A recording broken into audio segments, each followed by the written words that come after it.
Seeking feedback relentlessly is a surefire way to accelerate your own growth and development. Most of us do not get enough feedback unless we seek it out. In this mission, we will explore why this is so and how to overcome the barriers to getting the quantity and quality of feedback we need to make continual improvement as leaders.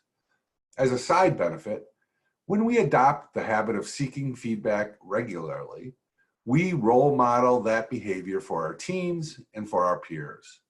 We become an exemplar of a leader committed to continual learning and self-improvement.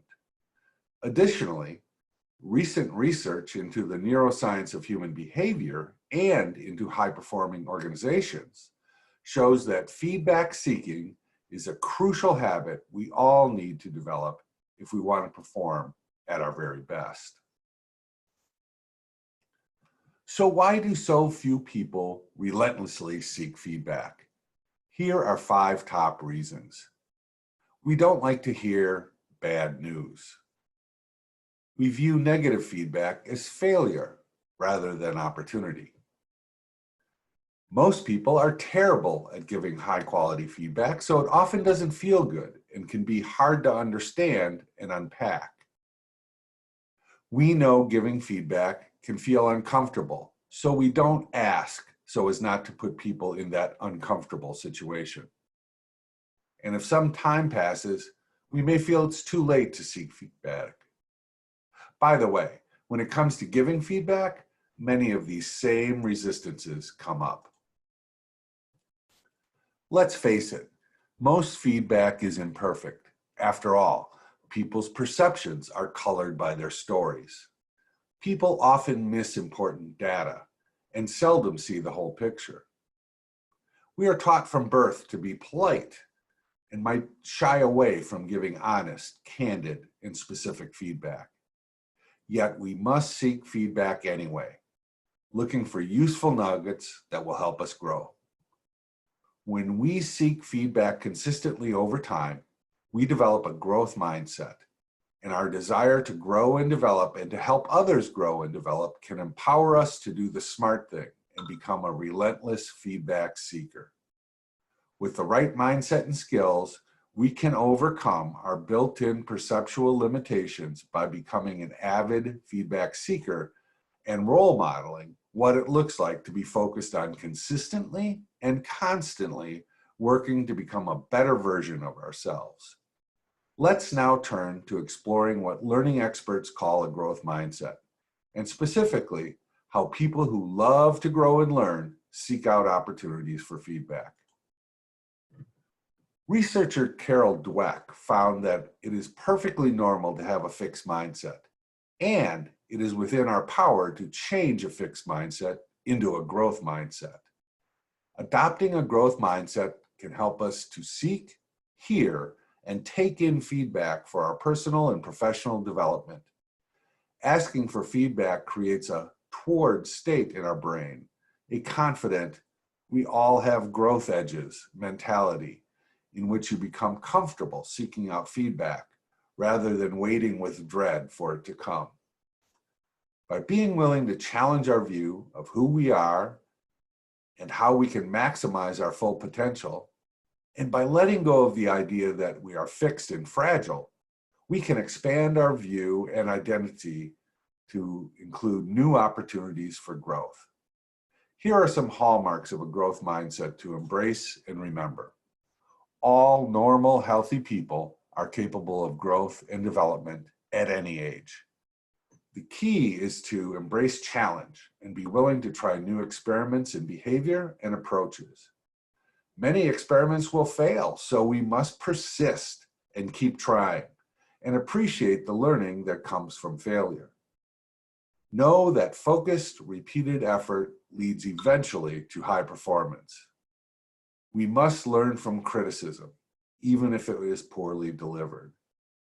Finally, give up jealous competition and instead be inspired by other people's success. As we said, it is perfectly normal to feel stuck in a fixed mindset, and it is within your power to change it. A great place to start when you feel stuck is to change your self-talk. We all have that voice in our head occasionally telling us we are not good enough or smart enough. The Buddhists call it our monkey mind. You might think of it as the voice of the inner critic. When an old way of thinking pops up that says, "This is too hard, I give up," or "I'll never get this," you simply remember to replace it with a new, more positive thought. You might want to print out this slide and keep it with you until the new way of thinking becomes your new habit, and you have begun to develop a strong growth mindset and silence that monkey mind and inner critic. We'll put a copy of this for you in the documents attached to this mission. Now let's turn to some ideas on how to be more effective in our feedback seeking. We know that feedback is often delivered in an overly broad fashion. So asking for specific, actionable improvements you can try out is an essential skill for getting the most from the feedback you seek or that is being offered to you. When seeking feedback, be sure to ask in a way that will elicit a high degree of specificity and focus. A great question for your teammates and advisors is, what's the one thing I'm doing that gets in my way? For clients and people on your teams, I recommend, what's the one thing I could change that would make a difference for you? The phrasing of these questions is much more likely to result in good, actionable feedback. You can also ask about your specific development goals, asking, how could I be more collaborative or more approachable, or whatever it is that you are working on? Ask the right question the right way, and you are likely to get good, actionable feedback. And when you receive feedback, you can often improve the quality of it by asking clarifying questions. Again, we know that feedback is often given in an overly broad or vague fashion. Asking clarification questions to find specific, actionable improvements you can test is another skill for getting the most from feedback you seek or that is offered to you. If someone gives you broad criticism, such as, "You come off as aloof," ask for specific examples. Was it your language? Your body posture? Maybe it was your facial expressions or the fact that you were quiet. Asking clarifying questions to uncover specifics that could result in actionable behavior change is the essential skill for getting the most benefit from feedback seeking. In addition to asking for specific, clear, and focused feedback, it can be very helpful to ask using the feed-forward approach. Let's look at that next. Asking for feed-forward may be the best way to work on specific development goals. Let's imagine your goal is to become more collaborative. Before entering a meeting with a colleague, you could ask them if they could observe you and give you post-meeting feedback on your collaborative and non-collaborative behaviors. This sets you both up for success. Think of it as coaching your coach by asking them to watch for some particular aspect of your performance for later feedback. Most people find it much easier to provide this type of specific feedback, and the feedback is usually of a much higher quality due to the advanced request.